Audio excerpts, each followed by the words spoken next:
I'm Jody, 29 years old, now working from home. Hugh and I have been married for 3 years. Before transitioning to remote work, I held a consulting role at a major corporation, overseeing online operations. The decision to freelance came unexpectedly after I became pregnant, prompting me to leave my corporate job. Thanks to my background in marketing, I've been able to secure consulting projects and manage online operations, which has been financially rewarding. Hugh doesn't fully grasp the nature of my work. He doesn't realize that I earn an income, viewing my job more as a hobby. Working from home has afforded me flexibility, allowing for a peaceful pregnancy and a safe delivery of our daughter, Caddy. During the initial month post-delivery, I stayed with my parents, relying on their support. However, Hugh kept urging my return, prompting me to shorten my planned 3-month stay to just 1 before returning to our apartment. Since then, I've managed to balance work and childcare without financial issues. However, one day my mother-in-law Olivia proposed that we live together. We've always had a decent relationship with my in-laws, maintaining a respectful distance, so the idea of living together didn't seem entirely unwelcome. Still cautious about potential tensions between mothers-in-law and daughters-in-law, I agreed under the condition that we build a duplex. My in-laws were delighted with the prospect of living together under any circumstances, so I swiftly found a construction company that accommodated our requirements and oversaw the purchase and construction of the property. Approximately 6 months after we first discussed living together, our new home was finished. It's a duplex with shared spaces, including a common entrance. The second floor features a small kitchen and living area. It's cozy, and the construction stayed within our budget, alleviating any financial concerns I had. When the house was finally completed, my in-laws were overjoyed, and their happiness was reassuring. Olivia enthusiastically volunteered to take care of Caddy, our daughter, which initially seemed like a great help for my work. However, those hopes were quickly dashed. Once we began living together, Olivia started imposing household chores on me even during my work hours. She'd barge into my office without regard, demanding, "I'm hungry, make me something right now," or "hurry up and do the laundry, there's dust everywhere." She'd even guilt-trip me with, "If you don't clean, my allergies will act up," and complain about Caddy's cries, insisting, "She's noisy, do something about it." These constant interruptions made it nearly impossible to concentrate on work. Consequently, I often found myself working late into the night, struggling to balance work commitments with caring for Caddy, which took a toll on my mental and physical health. When I confided in Hugh about Olivia's behavior, he didn't support me. "You're the wife, you should naturally obey," he would say dismissively. His criticisms escalated with each complaint I raised. Even when I asserted, "I'm not just playing on my computer, I'm working seriously," he refused to believe me. Cody, my father-in-law, appeared to echo Olivia and Hugh's beliefs. "Working from home isn't serious, it's more like a hobby," he would often remark, showing little faith in my work. This constant skepticism began to erode my confidence, leaving me afraid that I was worthless and might eventually be abandoned due to my perceived inadequacies. Then, one day, when Hugh was off from work and everyone was at home, I was working with Caddy beside me when Hugh abruptly burst into the room with a loud noise. "Come to my parents' room right now," he demanded, completely disregarding Caddy, who started crying in response to the disturbance. It seemed deliberate. He must have known Caddy was there. Frustrated by Hugh's and my in-laws' lack of consideration for my work, I comforted Caddy and reluctantly headed downstairs. Entering the living room, I found my parents-in-law and Hugh engaged in animated conversation. Irritation began to simmer within me, reaching its limit. "What's going on?" I asked calmly, settling down with Caddy in my arms. The three of them continued whispering, their secretive demeanor making me uneasy as I waited for them to include me in the discussion. Then Olivia cleared her throat dramatically and fixed me with a stern look. "You need to leave this house," she declared abruptly. I was taken aback by Olivia's sudden statement. What did she mean by leave? Was she suggesting I go back to my parents' house temporarily?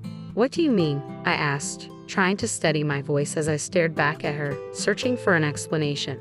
"It means exactly what I said," she sneered, folding her arms defiantly.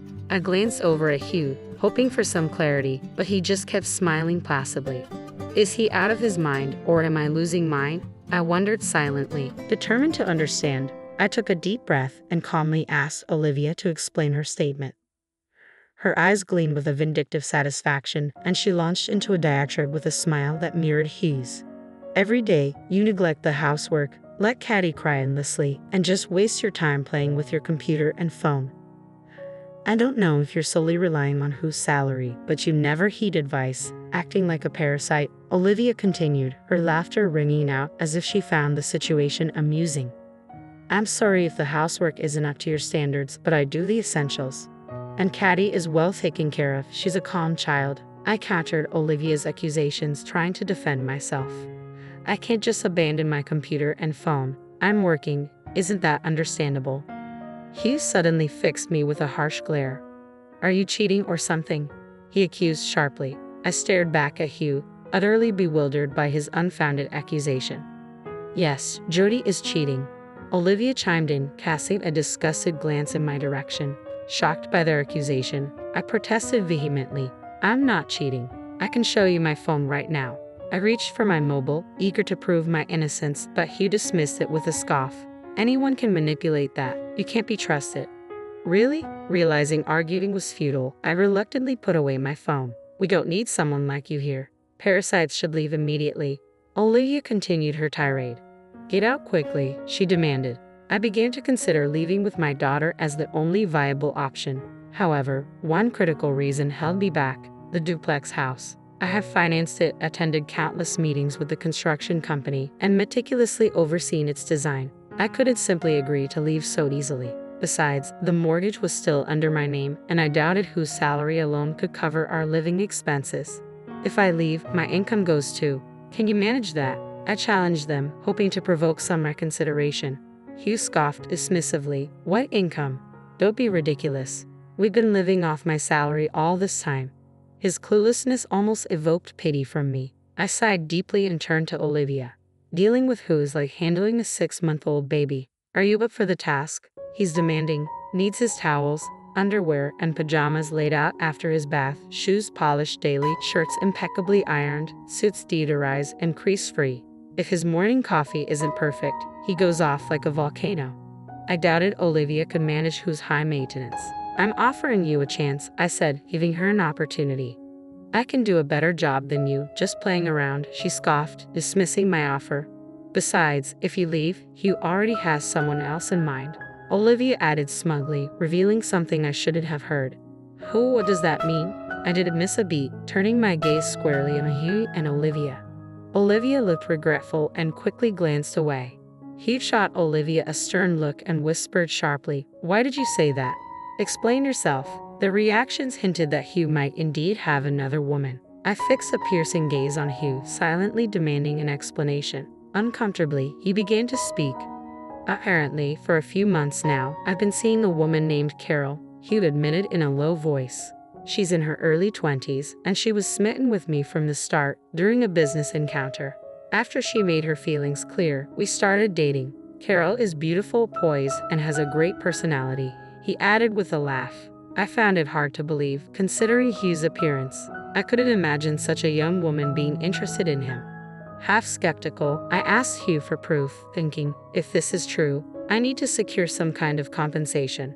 Hugh showed me his WhatsApp conversation with Carol. As I expected, most of the messages were from Hugh, suggesting dates and paying compliments. However, Carol appeared uninterested in anything beyond professional matters, responding with polite but brief messages. There were no emojis or informal language, just straightforward replies. Taken aback by Hugh's smug expression, I struggled to find words. Quietly, I captured screenshots of the conversation, transferring them to my phone and saving them, just in case they might serve as evidence later. Then I'll leave, I stated firmly. After everything that had unfolded, any warmth I had felt toward Hughie had evaporated, and I no longer cared about their reactions. I'm taking Caddy with me, I declared, observing Hugh and my parents-in-law seemingly pleased by my decision to depart. Hugh's demeanor shifted abruptly, his hands dropping to his sides. What are you talking about? You can't raise Caddy without any income, he objected sternly.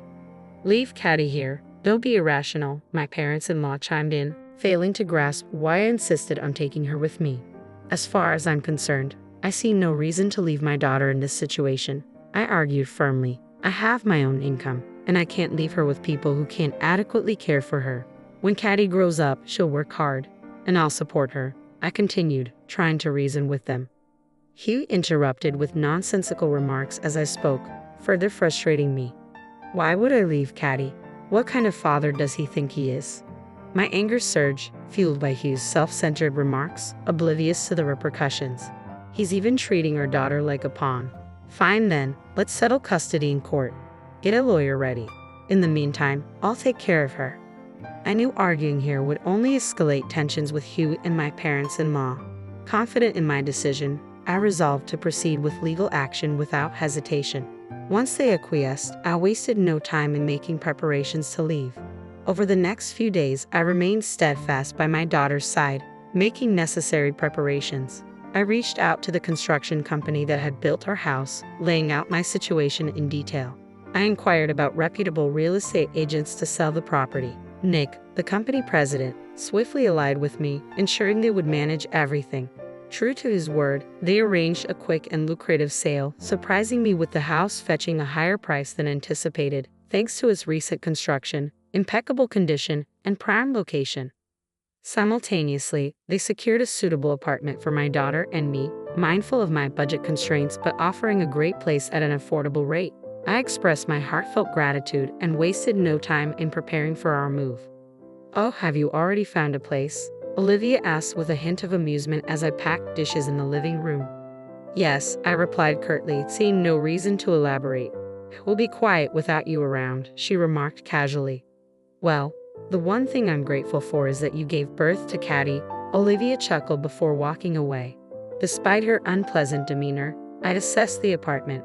The sofa and dining table, which I had purchased, seemed too large for the new space, prompting me to decide to sell them. The refrigerator, though slightly oversized, I chose to take with me, marking it with a sticker. I labeled all the furniture and appliances I wanted to keep and snapped photos of the items I planned to part with using my mobile phone.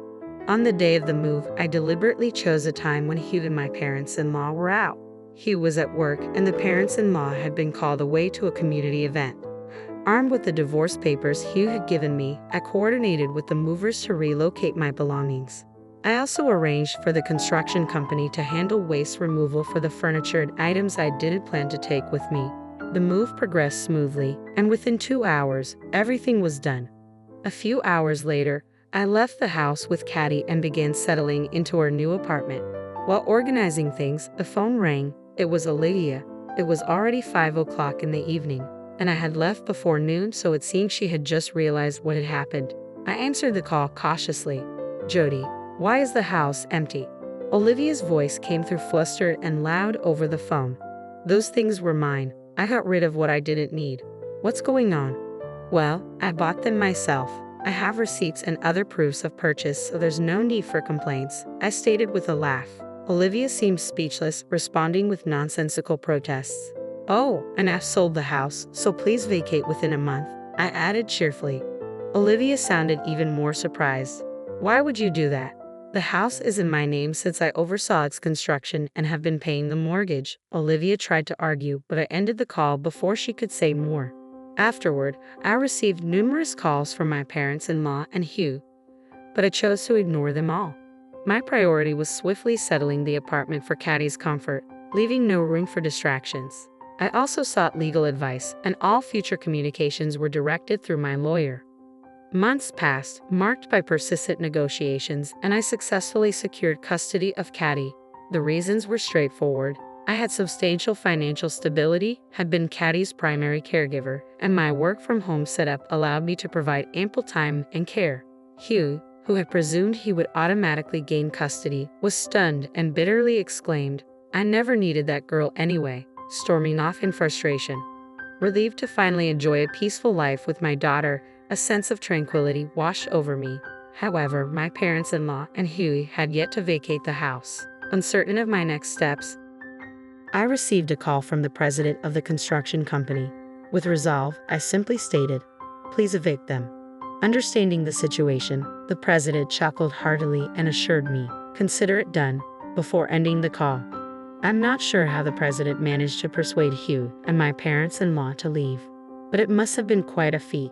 A few days later, I received word that they had moved out, and I was impressed by the efficiency.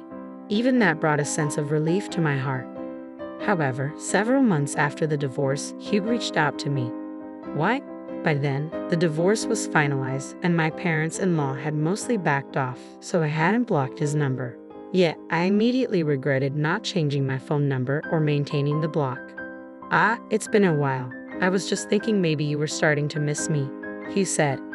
What is he even talking about? I felt more liberated than ever after the divorce, not having to worry about him. Still, I listened to Hugh's words. Apparently, Hugh had been dumped by Carol and thought I was his only option left. The way he got dumped was quite something.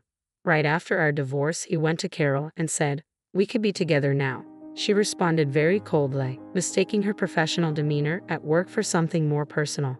Hugh even showed up at her home, resulting in a restraining order from the police. I recounted. He claimed, "I dumped her, but frankly, I had no interest in his story."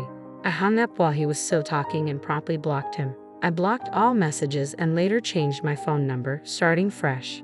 From mutual friends, I heard that after the incident with Carol, Hugh had trouble at work and clashed with clients. Eventually, he resigned. Struggling financially, he constantly asked various people for loans.